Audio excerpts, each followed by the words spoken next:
लहान मुली मनोज दादा जरांगेचे गीत सादर करणार आहेत अवघे 2 मिनिटांमध्ये लवकर चला इकडे तोंड करू द्या तोंड करू द्या काय इकडे बाबा सर तू बस खाली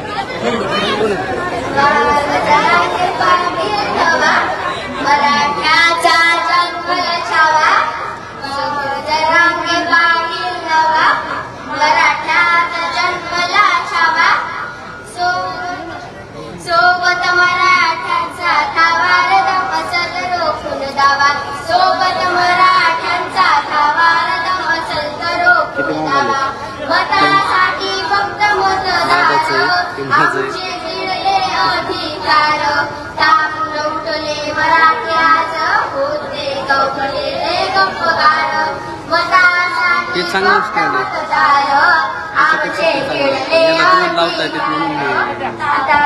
मजबूत आहे इतकी मजबूत आहे तुमचं मजबूत आहे किती घेतलं बीडमध्ये रण मैदानी उठतो हुआ सोबत हावा थवार दमसल तर रोखून दावा सोबत मराठ्यांचा थवार दमसल तर रोखून दावा चढा इतिहासाचे पान मराठ्यांचा लढा घमशान आजही लढू मिळवू सन्मान त्याचा आधार आरक्षण चढा इतिहासाचे पान मराठ्याचा लढा घमशान आजही लढू मिळवू सन्मान त्याचा आधार आरक्षण घडवू स्वराज्य घडवू नवा घडवू स्वराज्य घडवू नवा सोबत मराठ्यांचा थावार दमसल तर रोखून दावा सोबत मराठ्यांचा थावार दमसल तर रोखून दावा डरकाळी फोडतो हवा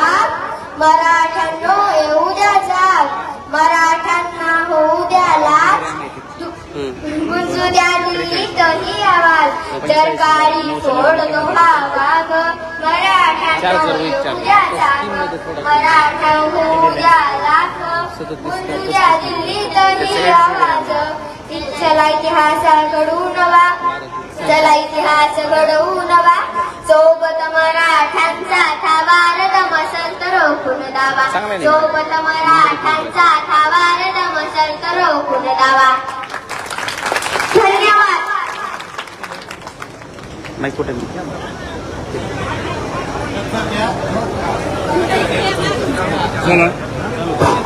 यानंतर गावकऱ्याच्या वतीनं चार मुलींच्या वतीने म्हणून तुम्हीच थांबा सत्कार करायचा इकडे या चला मुलींनो चला हार घ्या हा हार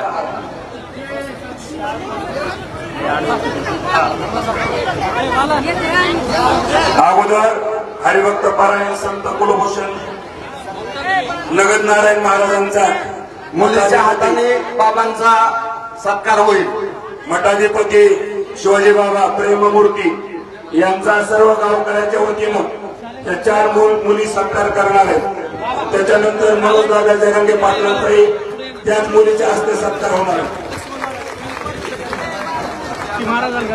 पाया पडा बाबांच्या सगळ्या नगद नारायण महाराज की जय दुसरा हार लगेच द्या मुलींनो तो हार मनोज दादा जरांगेच्या गळ्यात घाला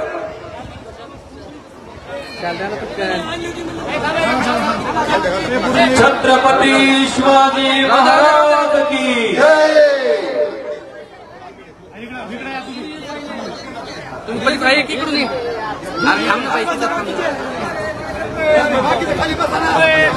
मनोज दादा गावातले 19 प्रमाणपत्र भेटलेलं आहे तुमच्या हस्ते त्यांचं वितरण करायचं अर्थात ते बाळासाहेब मौली तुम्हाला विनंती आपण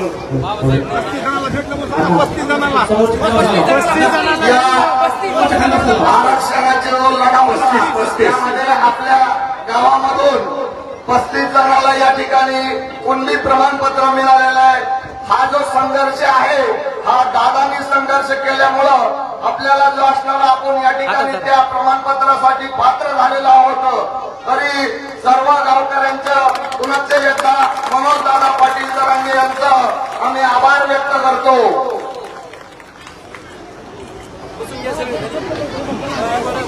माऊली नवले हे पण सत्कार करणार.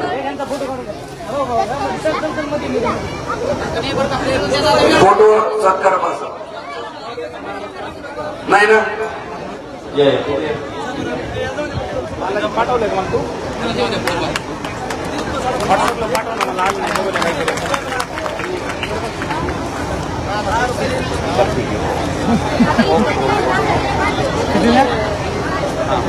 बाबा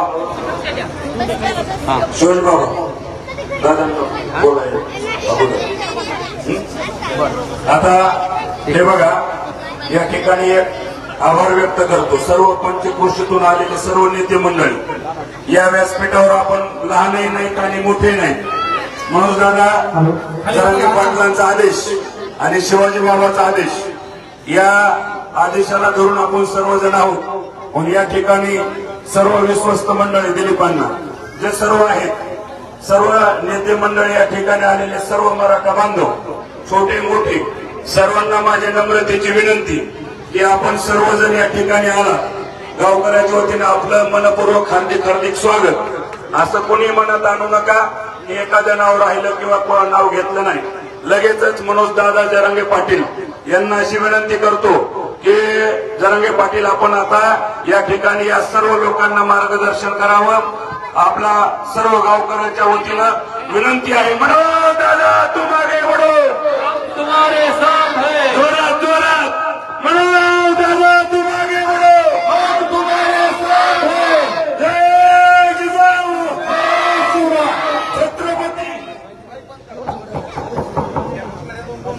छत्रपती शिवाजी महाराज की जय. जिजाऊ धर्मवीर संभाजी महाराज की.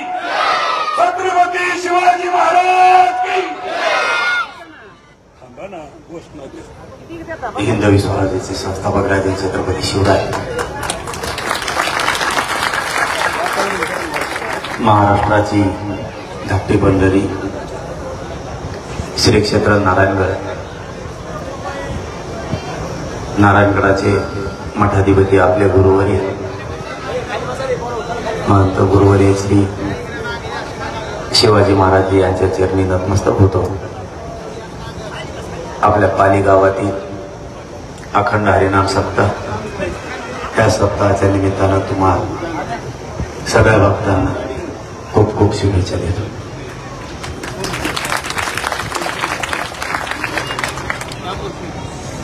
आपल्या सप्ताहाला येण्याचा शब्द दिला त्याप्रमाणे आम्ही आलो. बाबाजीला शब्द दिला होता आम्ही येणार. तुमच्यासाठी काल सुट्टी घेतली हॉस्पिटलमधून आणि आला इकडं.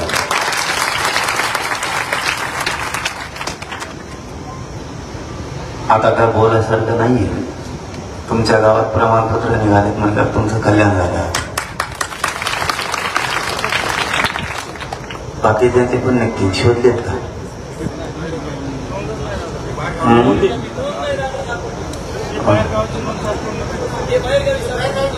तुम्ही दप्तर शोधलेत का? सब रजिस्टर शोधायला सांगितले का? सब रजिस्टर शोधले का? सब रजिस्टर ते 8 दिवसात शोधायला लागले. तुम्ही केव्हा शोधले? त्याला सब रजिस्टर थोडंच म्हणजे पिकपा आणि अहवाल तपासा 14 नंबर एकदा तपासा. कोण सब रजिस्टर उद्या तपासायचे सांग. आता आचारसंहिता आज शिथिल झाली. आचारसंहिता पूर्ण शिथिल झाली. आज तपासाला लावा. सब रजिस्टर मध्ये फारशी भाषा सापडायला लागली. नसेल तर पूर्वी भाटागड काय होते ते भाटांना सापडायला लोकांच्या भाषेवर नकारावं. ऍडमिशन जवळ आले दादा. जून महिन्यात ऍडमिशन सुरू होणार आहे. नीटचा पण निकाल लागणार आहे. पोरांच्या कामाला आरक्षण येणार आहे. महाराष्ट्रातल्या पुऱ्या मराठ्यांचा जर विचार केला तर करोडोनं पैसे वाचणार आहेत मराठ्यांचे फीस मध्ये सुद्धा. तुम्हाला नोकरीत जाताना सुद्धा तुमचे खूप फायदे होणार आहे. 2-3 कामं करा. मी काय जास्त नाही बोलणार कारण जास्त बोललं की जास्त अंग लोक करा. बाकीचा वाद विवाद डोक्यातून काढून टाका. आपलं कोणी काही करीत नाही ते काढून टाका. आपले पोरं शिकवा. पहिलं काम करा, पोरं शिकवा, त्यांना आरक्षण मिळवून द्या. तुमचे लेकर अधिकारी झाले की त्यांच्या मागे पुढे पळायला लोक चालू करतील. ते स्वप्न बघा. एखाद्याचा कार्यकर्ता बनून त्याच्या मागे कुत्र्यासारखं पळण्यापेक्षा आपले लेकर खूप शिकवा, त्यांना आरक्षण द्या, ते अधिकारी बनते. तुमच्या लेकराच्या चपला उचलायला लोक सुरू करते. आपले लेकर अधिकारी बनवा. आणि आता ह्या निवडणुकीत कुणी पडू कुणी निवडून येऊ, कोणाचा जय जयकार करू नका. येणाराचा नाही, पडणाराचा नाही. कारण आपल्याला यांच्यापासून काहीच फायदा नाही. आणि तिसरं या पाली नगरीतून सांगतो,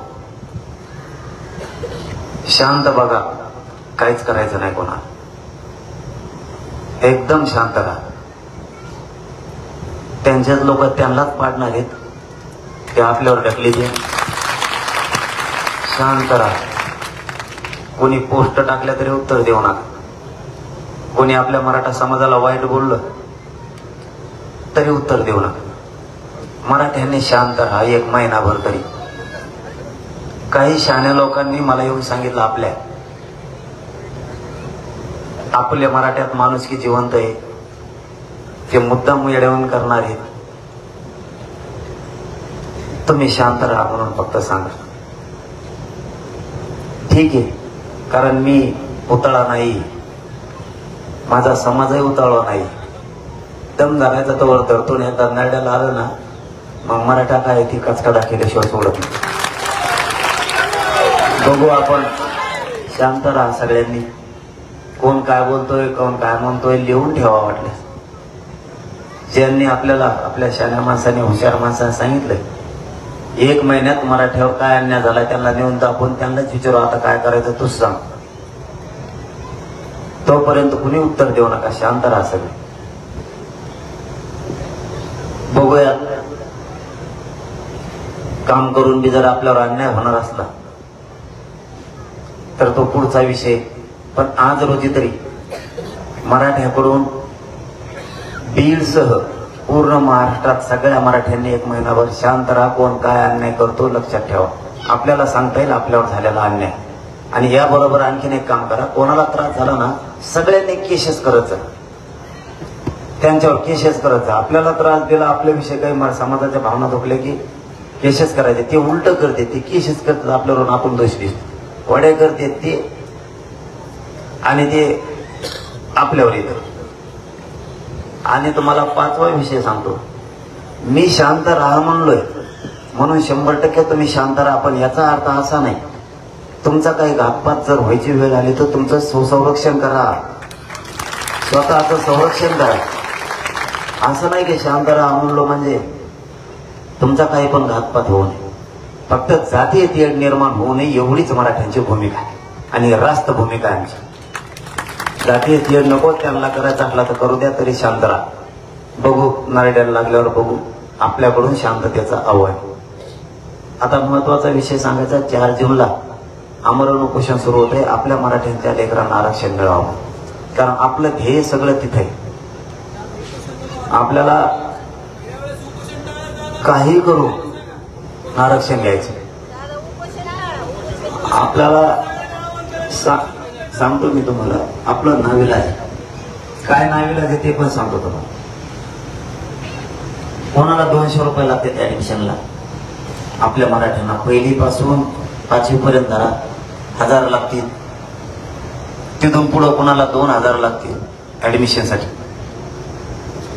त्याच्या पुढं कोणाला लाख रुपये लागणार आहेत, कोणाला 20 लाख रुपये ऍडमिशनला लागणार, कोणाला MBBS ला लागणार आहेत, कोणाला इंजिनिअरिंगला लागणार आहेत. मग तुमचा आकडा लाखात जाणार आहे. तुम्हाला जर आरक्षण मिळालं तर तुमचं तो लाखानं पैसा वाचणार आहे. त्याचा आकडा असणार आहे हजारो करोडो रुपये राज्यातल्या सगळ्या मराठ्यांचा. आणि हे ऍडमिशनच्या आज जर मराठ्यांना आपण आरक्षण मिळवून दिलं तर आपल्याच मराठ्यांचं न मोजता येत न येणारे इतके हजारो करोडो रुपये वाचणार आहे. त्यानंतर भरत्या आल्या जातात. या भरत्यात आपल्या पोरांना फायदा त्या आरक्षणाचा होऊ. आपले हजारो पोरं नोकऱ्यात जातील. त्यामुळे आपल्याला आरक्षण गरजेचं आहे. म्हणून सांगतोय की शांत राहा, याच्यासाठी सांगतोय की त्यांना वाद करायचा आहे, वादात काही नाहीये. आपले पूर्ण अधिकारी बनले पाहिजेत, हे आपल्यासाठी खूप महत्वाचं आहे. उपोषण याच्यासाठी करायचंय की ही संधी जर गेली, उघड्या डोळ्यानं आपण आपल्या पोरांचा वाटोळा बघू. कारण नोकर भरत्या खूप काढणार त्याच्यानंतर पुन्हा हे आलाय आपल्या मराठ्यांच्या पोरांच्या तोंडाला घास, हा बाहेर नाही जाऊ द्यायचा आपल्याला. काहींची इच्छा, आपलं ध्येय भटकलं पाहिजे आरक्षणापासून, आणि आपल्याला नेमकं ते भटकू द्यायचं. आरक्षणावर पूर्ण फोकस करायचा. माझं बसण्याचं कारणच ते की आरक्षण हे जवळ आलंय आणि हातातून नाही जाऊ द्यायचं. तुमच्या इच्छाची मी कदर करतो. मी नाही बसायला पाहिजे, पण मी नाही बसलो तर ते दुसऱ्याला येत नाही आणि विषय पण मार्गी निघत. हजारो पोरं तरी उपोषणला बसले तरी त्यांना काय वाटत नाही. पण मी जर बसलो, ते सांगतो तुम्हाला, मी जर बसलो तर सरकारला असं वाटतं की आता विषय मार्गी काढला पाहिजे. त्यासाठी मी असं आव्हान तुम्हाला केलं की तुमच्या समोर दोन पर्याय आहेत. पहिला पर्याय, मी उपोषणला बसणारे, मी मागे सरकारणार नाही यावेळेस. त्यामुळे तुमची शक्ती वायाला घालू नका, उपोषण मागे घ्या म्हणून. तुम्ही दुसऱ्या कामात तुमची शक्ती वायाला घाला, ते काम सांगतो तुम्हाला. एकाही मराठ्यानं पाली सर्कलसह बीड तालुक्यातल्या घरी नाही राहायचं. सगळ्यांनी अंतरवाली घ्यायचं. तुम्ही जर तिथं बसला, एक दबाव आहे उपोषणाचा आणि दुसरा आहे तुमचा. सरकारला असा निर्णय घ्यावा लागणार आहे की इतक्या लाखात जर लोक तिथं बसले तर ह्या आरक्षणाचा विषय लवकर मार्गी काढा, म्हणजे उपोषण पण लवकर सुटतं आणि आपल्या लेकराला आरक्षण पण मिळेल. म्हणजे एका फटक्यात दोन्ही कामं होतात. त्यासाठी तुमच्या पुढे एवढाच एक पर्याय आहे, एकाही मराठ्यांनी घरी त्या दिवशी राहायचं. असं देवानं आपली मुंबईची कसर राहिली आहे थोडी, ती कसर काढू. मुंबईत झोपाच होतं तुम्हाला, टाका तिथं पाला आणून गावठ्या सगळ्या.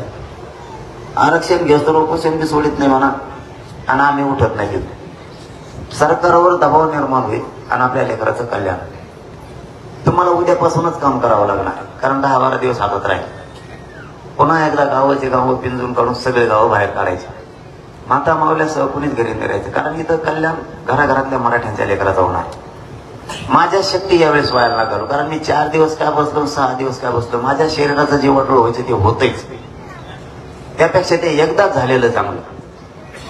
मग याला जोड एकच आहे तुम्हाला, उपोषणाला जोड आहे. तुम्ही फक्त तिथे येऊन बसायचं, उपोषण सुद्धा करू नका. तुम्ही ताकदीनं जरी तिकडे आले, बीड जिल्हा सगळा जर बाहेर पडला तर मला वाटतं 2 दिवसात मराठ्याला आरक्षण मिळत.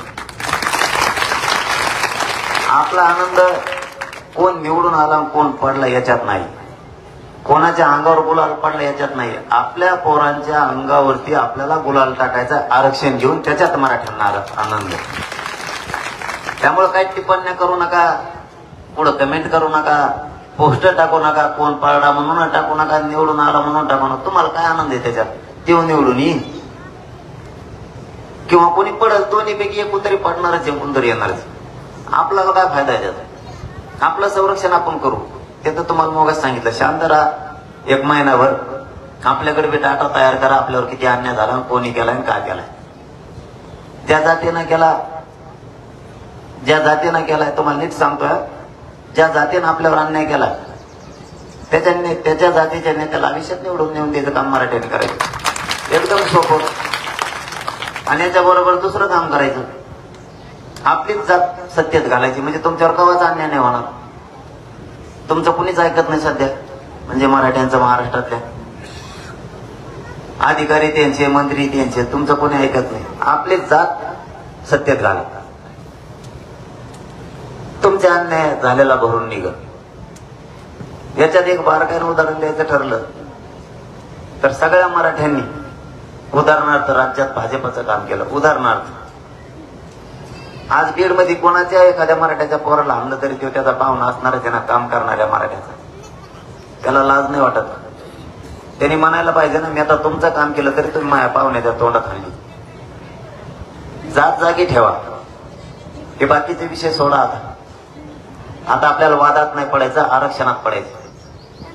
अन्याय झाला तर 2 कामं करा, आरक्षण घ्या आणि अन्याय भरून काढायसाठी मराठ्यांनी सत्तेत जा. तुम्ही सत्तेत गेले, तुमच्या अन्यायाचा सगळा बदला तुम्हाला घेता येईल. आणि ज्या जातीचे लोक तुमच्यावर अन्याय करतील, बीड असू नाही तर तो महाराष्ट्र असू, त्या जातीचा नेता कधीच सत्तेत जाऊ द्यायचा नाही. एवढं काम मराठ्यांनी करायचं. कारण ते 7-8 पक्षात राहते, सत्तेत जाते तर काम जातीचं करते. तशीच भूमिका इथून पुढे मराठ्यांनी उलटी करायची. वेळ आली तर ते उमेदवार बी नाही द्यायचं, पण त्याला पाडायचं. जी जात आपल्यावर अन्याय करत, त्या जातीचा नेता महाराष्ट्रातला मोठा नाही होऊ द्यायचा. इथून पुढं काही गोष्टी ठरवून घ्यायच्या आणि त्याच करायच्या. ते आधी सत्तेत जाते आणि मग वळवळ करते. म्हणजे मी 13 तारखेपर्यंत चांगला होतो, त्यांना 14 तारखेला वाईट झालं. म्हणजे अगोदर हस्तगत करून घ्यायचे आणि मग गुरु करायचे. त्यामुळे आता ते डावा आपण शिकायचे. आपल्या समाजाला जो समाज त्रास देईल ते नेता आलेच ना पुढे. विधानसभा आहेच ना महाराष्ट्रात, बीडसह महाराष्ट्रात बी आहे ना. असं थोडंच आहे महाराष्ट्रात आहे बीडात नाही, किंवा बीडात आहे महाराष्ट्रात नाही. तो नेता नाही येऊ द्यायचा फिरून. मग जी ताकद लावायची ती पुरी ताकद लावायची, पण त्यांना सत्तेच्या बाहेर काढायचं. म्हणजे मराठ्यावर अन्याय होणार. आपल्यावर जर अन्याय जातीनं नाही केला तर मित्र तो करायला हरकत नाही ना. जसं आपण शांततेचं आव्हान केलंय मराठ्यांना, तसं त्यांनीही केलं पाहिजे. ते मात्र आव्हान करत नाही.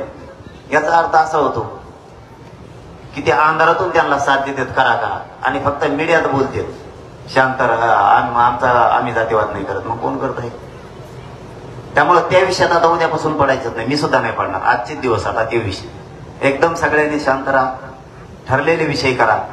आपण उद्यापासून डोक्यात एकच एक ठेवा, आपल्याला आरक्षण मिळवायचं. 4 जूनला बीड जिल्ह्याला पण आवाहन करा. पाली सर्कल मधल्या सगळ्या लोकांना आसपासच्या गावात फिरा, 100 गावं एकत्र करा. सगळे 4 जूनला अंतरवालीकडे. पुढची तयारी काय करायची, आरक्षण कसं मिळवायचं ते आपण बघूया. नुसतं 4 जूनची घोषणा झाली तरी सरकारला कामाला लागले. तुम्ही कालच सरकारची पत्रकार परिषद बघितली असेल. नुसतं 4 जूनचं आमरण उपोषण पुकारलं की सरकारच्या बैठका सुरू झाल्या.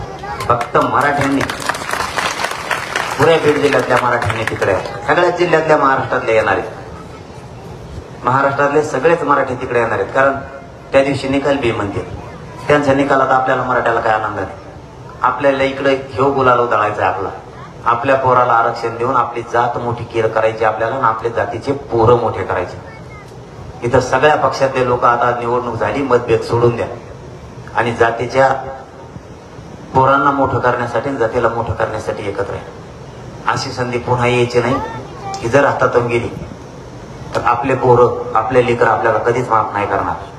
हे आरक्षण लवकर हस्तगत करा आणि मी उपोषण सोडावं हा आग्रह कोणी धरण्यापेक्षा तिथं किती ताकदीने येऊन तुम्हाला बसता येईल त्याच्यावरती जोर द्या. म्हणजे सरकारला नाविलाजानं, म्हणजे तिथं शक्ती वापरा. तिथं माझ्या शक्ती वापरून तुम्ही वयाला घालू नका. तिथं इतकी शक्ती वापरा की पाऊस पडायच्या अगोदर कामं नाहीये तोपर्यंत तिथं शक्ती वापरा करा. पाऊस पडल्यावर पुन्हा आपल्या पाठीमागं कामं राहते. त्यामुळं गावाची गावं सगळे जिल्ह्यातले, तालुक्यातले बाहेर काढा. याच्यासाठी सगळेजण काम करा. पुन्हा एकदा जाता जाता तुम्हाला शुभेच्छा देतो आणि सांगतो, बीड जिल्ह्यातल्याच आणि महाराष्ट्रातल्या सगळ्या मराठ्यांनी शांत राहा. कोणी कोणाला प्रतिक्रिया देऊ नका. मराठ्यांकडून शांततेचं आव्हान. मराठ्यांनी शांत राहा, पण वेळ आली तर स्वसंरक्षण करा. किती दिवस सहन होतंय बघू. फक्त शांततेनं बघत राहा. कोण अन्याय करतोय, कोणत्या जातीचा करतोय आणि का करतोय. कारण आपण नुसता जन्म सुद्धा अन्याय सहन करण्यासाठी नाही घेतलेला. मग पण सध्या तरी 1 महिनाभर सगळे शांत राहा आणि आपल्या आरक्षणाच्या विषयात सगळ्यांना ताकद लावा. शिकायचे पोरं मोठे करायचे आणि त्यांना आरक्षण द्यायचं. तुम्ही अधिकारी बना, तुम्ही राज्यकर्ते पण बना. तुमच्या जातीवरची कायमचे दलिंद्री लांब जाणार. कधीच दलिंद्री तुमच्या जातीवरती राहणार नाही. हा विडा आज या पालीच्या अखंड हरिनाम सप्ताहाच्या निमित्तानं सगळ्यांना घ्या आणि आपला सगळा घराघरातला समाज माता मावल्यांसह एकत्र करून 4 जूनला कोणीही कुठलंच कारण न सांगता मराठ्यांची एकही मोटरसायकल, 4 व्हीलर, ट्रॅक्टर, ट्राल्या घरी नाही राहिल्या पाहिजे. जे मिळेल त्या वाहनांना भरून भरून सगळ्यांनी 4 जूनला आंतरवालीकडे या. पुन्हा एकदा आपल्याला अखंड हरिनाम सप्ताहाच्या निमित्तानं शुभेच्छा देतो आणि थांबतो. धन्यवाद. जय शिवराय.